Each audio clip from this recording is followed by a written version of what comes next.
আমার নাম মোহাম্মদ শফিকুল ইসলাম। আমি এই বাজারের একজন ব্যবসায়ী এবং এই বাজার ব্যবসায়ী সমিতির সাধারণ সম্পাদক। আগে বলে গেছি। পরের প্রশ্ন যেটা আপনারা করছেন যে এই কেয়ারের মার্কেটটা চালু করতে হলে কি করা যায়। কেয়ারের মার্কেটটা চালু করতে হলে আমরা আপনাদের সহযোগিতায় প্রশাসনের উপর দৃষ্টি রাখবো। যেমন মোড়ে মোড়ে আমাদের নগর সাদা মোড়, আমাদের এই যে বাদবাজার, ব্রিজ মোড়, এইসব জায়গা কাঁচা বাজার, যেমন মাছ, মাংস, সবজি, নিত্য প্রয়োজনীয় যে মোটামুটি সাংসারিক জিনিস আর কি কেনাকাটার, এই জিনিসগুলো বিক্রির জন্যই গভর্নমেন্ট ওই সময় মনে হয় সম্ভবত 38 লক্ষ টাকা খরচ করে একটা মার্কেট করে দেয়। কিন্তু এখন এই বাজার বিভিন্ন জায়গায় চলে যাওয়ার জন্য এখানে কেউই বসে না বা আসে না, একদম পরিত্যক্ত অবস্থায় পড়ে আছে। আপনাদের মাধ্যমে প্রশাসনের সহযোগিতায় আমরা চাই যে আবার আমরা একত্রে হয়ে এক জায়গা বাজারটা বসানো যায় কিনা।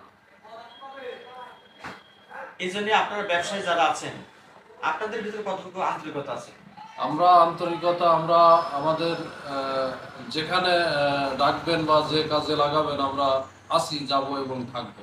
আমরা যতটুকু জানি যে আপনাদের ব্যবসায় দিলে তুমি ঐক্য নয়, যার ফলে আপনারা ব্যবসা করছেন মানে ছিন্ন বিচ্ছিন্ন হবে। না না, আমাদের মধ্যে 100% ঐক্য আছে, ঐক্য নেই এটা ভুল হইতে কি হয়। আমারই একটা ভাই ওই জায়গা দেখা যাচ্ছে মাছ বেচছে, মাংস বেচছে, আমারই আর এক আত্মীয় দেখা যাচ্ছে সবজি বেচছে, হয়তো আমরা এখানে কিছু বলতে পারি না। যখন প্রশাসন বলবে যে আমরা আমাদের এখানে মার্কেট বা আমাদের সরকারি অনেক টাকা ব্যয়বহুল করে আমরা একটা মার্কেট করে দিয়েছি, তোমরা বা সবাই একত্রে হয়ে এক জায়গা বা এখানেই কিনা বেচা করতে হবে, তখন সবাই আসবে।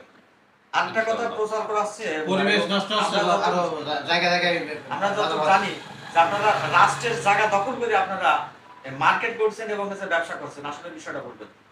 না, এটা তো আসলে রাষ্ট্রীয় জায়গা বলতে বাংলাদেশ পানি উন্নয়ন বোর্ডের জায়গা। এটা আমাদের লিজ দেওয়া আছে, লিজের কাগজপত্র আছে। 1-2 বছর হয়তো কোনো কারণবশত ওনারা নিচ্ছেন না, তবে আমাদের সঙ্গে যোগাযোগ চলছে, অচিরেই ওনারা নিবেন আর কি। জিকে ক্যানেলের উপরে কিভাবে আপনার লিজ হয়? এটা জিকে ক্যানেলের উপরে সব জায়গায় লিজ হয় না। আমাদের যেখানে লিজ হয়েছে পিছন সাইডে দেখেন ইয়ে আছে আপনার, ওই যে কি বলে সলিং, যেটা বলা হয় এটা নদী, তো কালী নদীর মাঝখানে ব্রিকের ইয়ে ছিল, কি বলে পাইলিং, পাইলিং এর উপরে কিছু জায়গা আমাদের লিজ দিছে, সব জায়গা না। এখানে সমস্যা হবে বা সমস্যার কোন রকম আশঙ্কা আছে এরকম জায়গা না। ক্যানেলের সংলগ্ন যেগুলো মার্কেট ভিতর পাশে তো লিজ হয় না কখনোই। না, বাজারের ভিতর পাশে আপনারা একটু খেয়াল করে দেখবেন, আগায় যায় দেখবেন যে এই পাশেও ব্রিক, ওই পাশেও ব্রিক, এর উপরে আছে পাইলিং থেকে আমরা 5 ফিট বা 4 ফিট পরে এসে আমরা আচ্ছা, তত্ত্বাবধায়ক সরকারের সময় মার্কেটগুলো ভেঙে দিছিল কেন? লিজ ছিল না? তত্ত্বাবধায়ক সরকারের সময় ভেঙে দিয়েছিল, ওই সময় লিজ ছিল না। আচ্ছা, আমরা এই মার্কেটগুলো যেগুলো দেখছি যে এই সাইডটা, এগুলো কিভাবে লিজ? এগুলো হ্যাঁ সবগুলোই লিজ, সবগুলোই লিজ এবং সালে পরে মার্কেট এই বাজার বসে, এগুলো সবই লিজ এবং লিজের কাগজপত্র প্রত্যেকের কাছেই আছে।